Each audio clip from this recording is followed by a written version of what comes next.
너 이거 알아?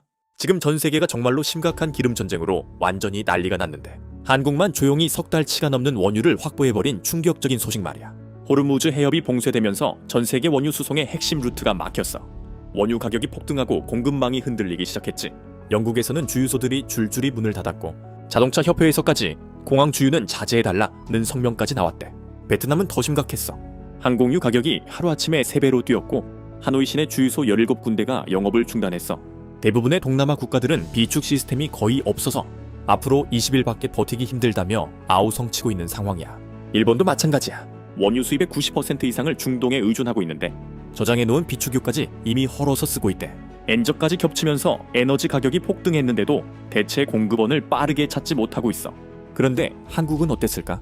해외 네티즌들까지 다들 난리법석인데 한국만 석 달치 쌓아둬서 여유 부리고 있다고 할 정도였어. 어떻게 이런 일이 가능했던 걸까? 지난 4월 15일 강훈식 대통령 비서실장이 청와대에서 직접 브리핑을 했어. 이재명 대통령의 전략경제협력 특사 자격으로 사우디아라비아, 오만, 카자흐스탄, 카타르 등 중동과 중앙아시아 4개국을 방문하고 돌아온 결과였지. 그는 올해 연말까지 총 2억 7,300만 배럴의 원유와 나프타 210만 톤을 확보했다고 밝혔어. 한국이 하루에 소비하는 원유가 약 280만 배럴 정도니까 이 물량이면 석 달 이상은 별다른 비상조치 없이 경제를 정상적으로 돌릴 수 있는 양이야. 게다가 이 모든 공급이 호르무즈 해협을 거치지 않는 안전한 우회 항로를 통해 들어온다는 점이 더 중요해. 지금은 돈이 있어도 기름을 구하기 힘든 시대인데 한국은 시장 가격으로 논의해서 이 대규모 물량을 확보한 거지. 구체적으로 보면 사우디아라비아에서만 거의 2억 5천만 배럴에 가까운 물량을 확보했어. 이 원유는 홍해 쪽 대체 항만을 이용해 공급받기 때문에 호르무즈 봉쇄의 영향을 거의 받지 않는다고 해. 오만에서는 각국 기업들이 연락은 자주 해도 정부 차원의 특사단이 이렇게 직접 와서 진심을 다한 경우는 처음이라며 한국 정부의 적극성을 높게 평가했대. 심지어 한국 선박 26척의 안전 통과까지 지원해주겠다는 약속도 받았어. 카자흐스탄 방문도 인상적이었어. 강훈식 비서실장과 김정관 산업통상자원부 장관이 직접 대통령을 만나서 에너지 협력 강화를 논의했지. 중동 전쟁이 터진 이후에 토카예프 대통령이 직접 예방을 수락한 나라는 한국이 유일하다고 하더라. 결과적으로 1,800만 배럴의 원유를 추가로 확보할 수 있었어.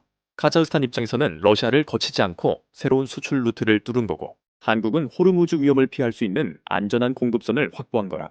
서로 이해관계가 정확히 맞아떨어진 셈이야. 로이터 통신도 이 소식을 크게 다루면서 아시아 국가들이 대체 에너지원을 필사적으로 찾는 가운데 한국이 카자흐스탄과의 협상에 상당한 진전을 보였다고 보도했어. 김정관 장관은 운송 기간도 미국산 원유와 비슷하게 50일에서 60일 정도 걸릴 것이라고 설명하면서 거리 문제가 큰 장벽은 아니라고 강조했대. 이게 그냥 운이 좋아서 된 일이 절대 아니야. 한국은 1970년대 두 차례의 석유 파동을 겪으면서부터 에너지 안보를 철저하게 준비해온 나라거든. 1980년부터 석유 비축 계획을 세우고 꾸준히 추진한 끝에 2021년 울산 지하 비축기지가 준공되면서 전국 9개 비축기지에 총 1억 4,600만 배럴 규모의 저장 능력을 갖추게 됐어. 석유 파동 이후 40년 만에 완성된 이 시스템이 지금 정확히 빛을 발하고 있는 거지. 특히 울산 석유 비축기지가 진짜 핵심이야. 지하 80m 깊이의 단단한 화강암을 뚫어서 만든 터널형 저장소야. 폭 18m, 높이 30m, 길이 약 3km에 달하는 거대한 공간에 원유를 저장할 수 있어. 지상 탱크보다 건설 단가가 50%나 저렴하고 운영비도 25% 정도 줄일 수 있대. 게다가 지진이나 전쟁 같은 유사시에도 안전하게 설계됐고 내부는 시멘트로 완벽하게 코팅해서 낙석과 풍화를 막아놓았어. 더 중요한 건 위치야. 울산에는 SK에너지와 에소일 등 세계적인 정유시설들이 밀집해 있어서 비축기지와 파이프라인으로 직접 연결돼 있어. 비상 상황이 발생하면 바로 원유를 끌어와 정지할 수 있는 완벽한 클러스터를 형성하고 있는 거지.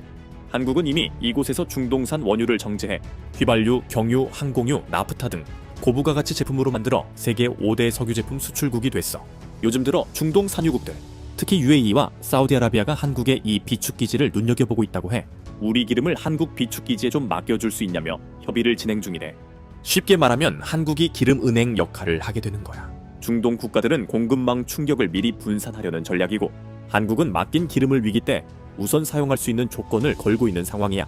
일본 네티즌들은 이 소식을 접하고 부러움과 분노가 동시에 폭발했어.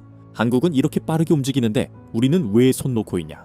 정부가 해야 할 일은 안 하고 안 해도 될 일만 골라서 한다. 이게 진짜 국가가 해야 할 일 아니냐는 반응이 쏟아지고 있대. 실제로 일본은 중동 의존도가 워낙 높아서 이번 위기에서 더 큰 타격을 받고 있는 상황이거든. 한국은 오랜 기간 위기를 미리미리 준비해온 덕분에 이번에도 가장 빠르게 움직여서 가장 큰 성과를 냈어. 비축 인프라, 정부의 과감한 특사 파견, 울산 같은 전략적 클러스터가 모두 합쳐진 결과라고 볼 수 있지. 영상이 흥미로웠으면 좋아요, 구독 누르고 한국의 에너지 안보에 대한 여러분의 의견은 댓글로 남겨주세요.